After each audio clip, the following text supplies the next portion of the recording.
Jangan lupa tekan tombol subscribe dan lonceng. Terima kasih.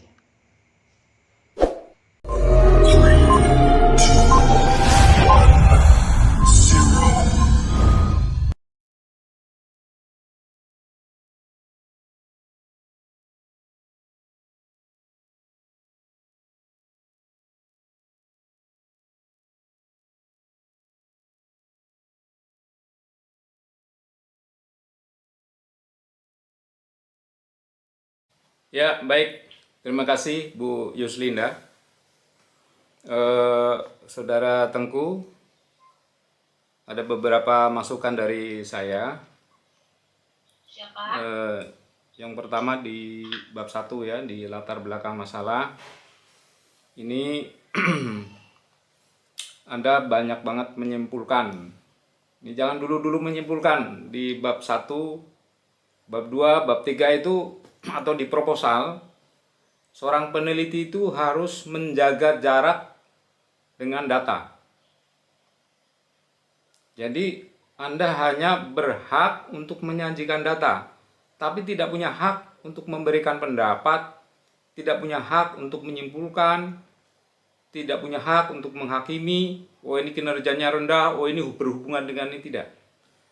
Anda sajikan saja di bab 1 ini adalah data-data prasurvei atau data-data fenomena.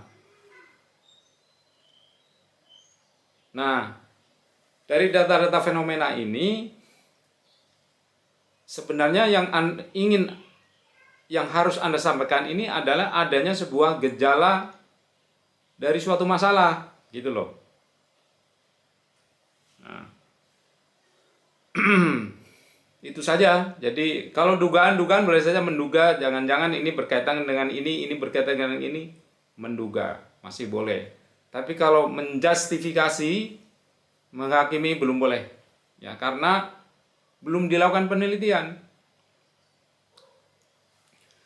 Nah, untuk tabel 1.1 kinerja PNS.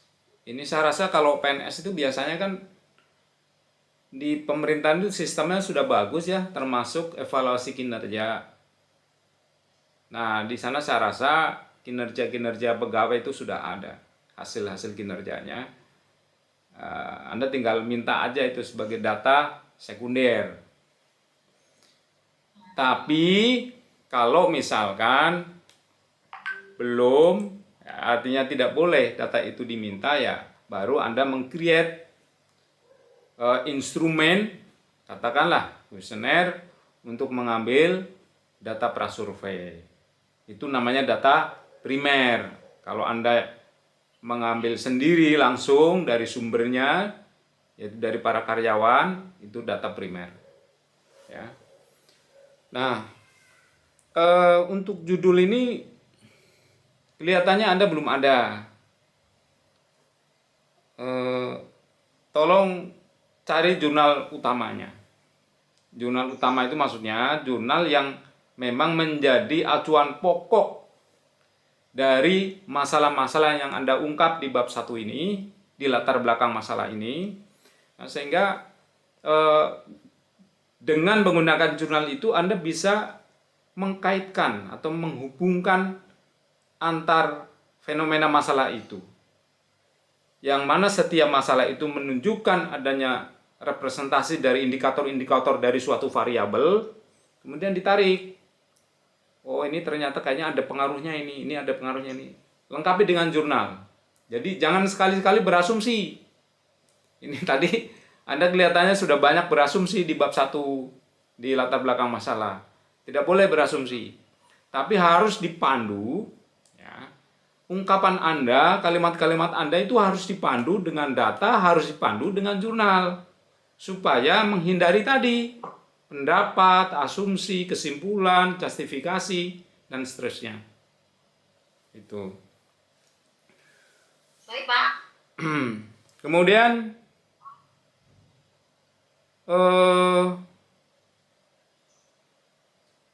ada tabel 1.6 ini, penelitian terdahulu. Ini tolong letaknya dipikirkan. Ya, ini di bab 2 ya, sudah masuk di bab 2.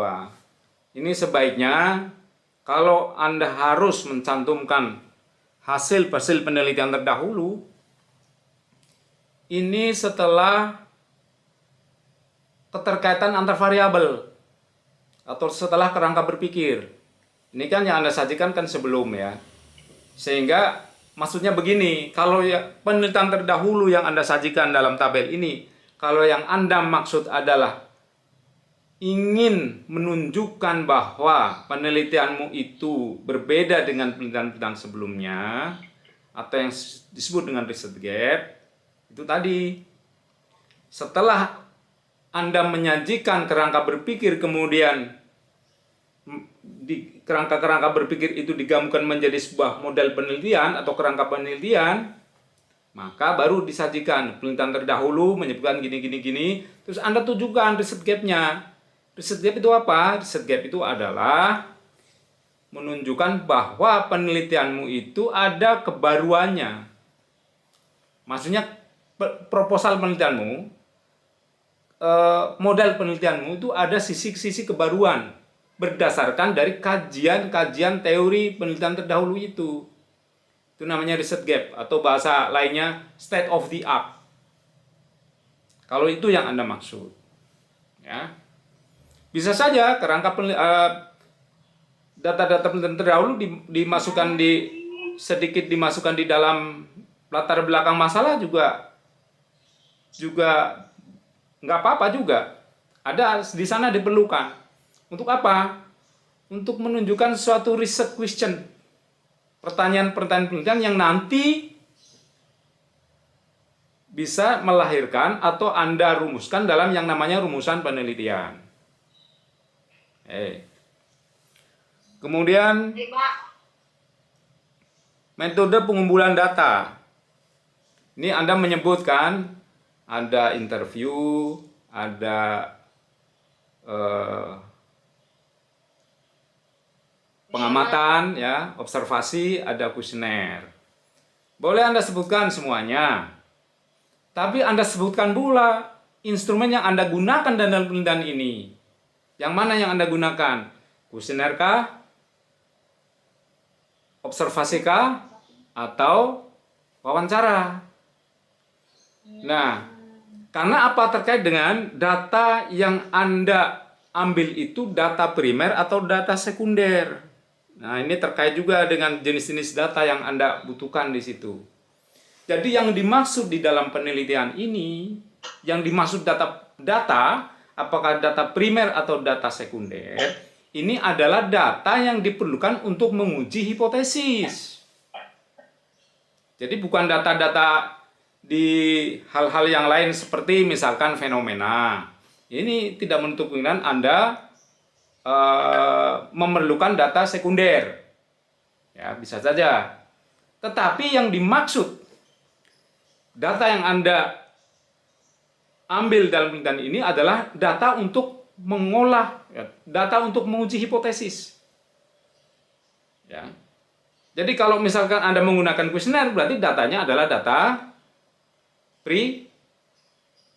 primer. Itu.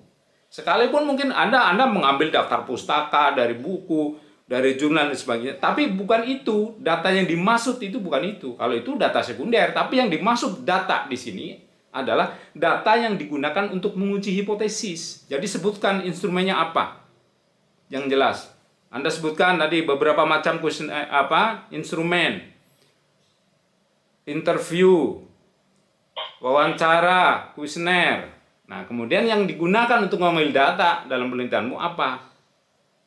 Gitu. Kalau itu yang menjadi sumber data itu para responden, para karyawan, dan Anda menggunakan kuesioner, berarti data itu adalah data primer. Kemudian populasinya. Jadi populasi ini tolong disebutkan. Kalau populasi itu diketahui jumlahnya, ya. Kalau diketahui jumlahnya, tolong disebutkan. Oke.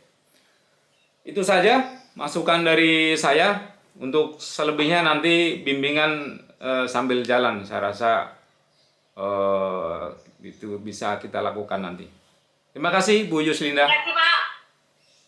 Sama-sama. Ya, kasih. Jangan lupa tekan tombol subscribe dan lonceng. Terima kasih.